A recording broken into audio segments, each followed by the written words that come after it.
Although there is evidence of potential violations of the statutes regarding the handling of classified information, our judgment is that no reasonable prosecutor would bring such a case.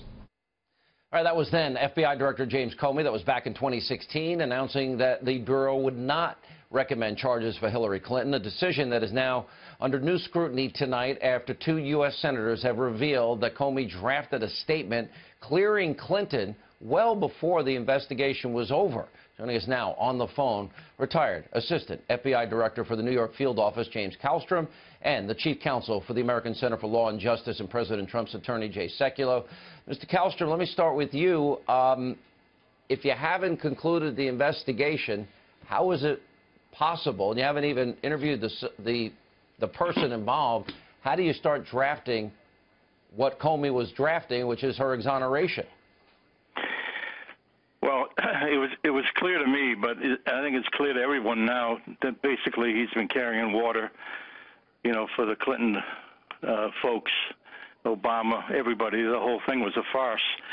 I mean, as soon as you know there's no grand jury, as soon as you know you can't compel testimony, you can't get records, you know, you can't take computers for searching, you can't do any of that stuff.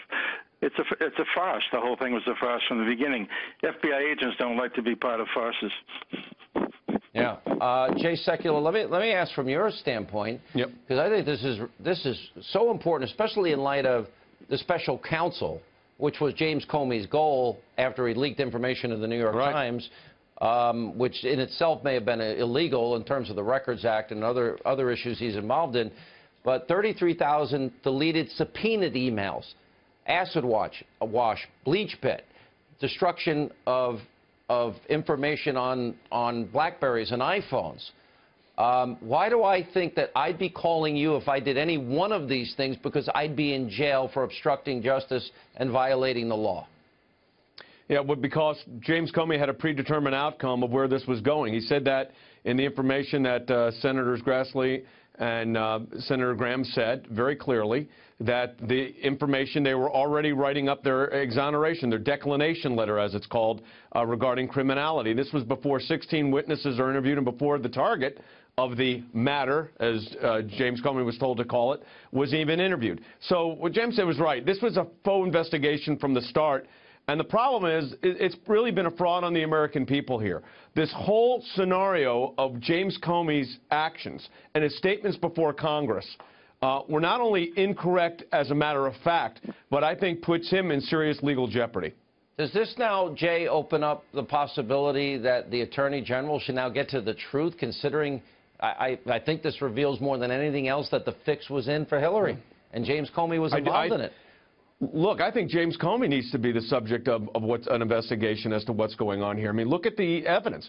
I mean, this information is damaging, to say the least. It puts the whole investigation, or whatever you want to call what was going on there, really a sideshow is what it ended up being. It puts the whole matter, as they like to call it, into perspective. It was never intended to be an investigation in the first place, and James Comey was part of that. Yeah. That's what James Comey was part of. James, I have so much respect for law enforcement. I mean, it's even worse than that.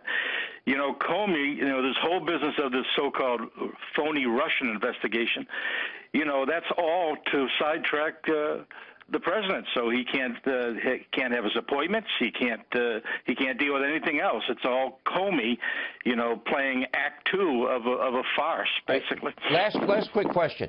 You know, I've interviewed Julian Assange. He said that it was not Russia. I've interviewed him 5 times. Now Dana Rohrabacher believes him.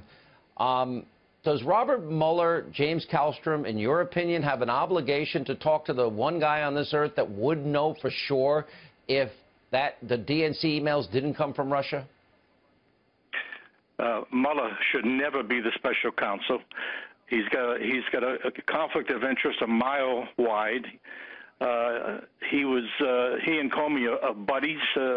I mean, it's just preposterous that the Deputy Attorney General, number one, appointed a special counsel. Number two, appointed Mueller, of all people. I mean, it's just outrageous. Should he investigate? Yes. No, I think so too. Jay, Sean, I think by the way, I think the Department of Justice can do as it relates to James Comey. I think the Department of, you don't have to have a special counsel for James Comey. I think the Department of Justice needs to find out about and do the right appropriate investigation with the grand jury as to the leaking of a conversation that James Comey had with the President of the United States. I would start with that and then work backwards to the fact that he predetermined the outcome of the other investigation or so-called investigation. But let's start with where this leak started. A leak from the President of the United States. A statement that James Comey had with the President of the United States, he leaked to a friend of his to leak to the press. That's inexcusable and should be investigated. All right, thank you all. Important things. We'll stay on it.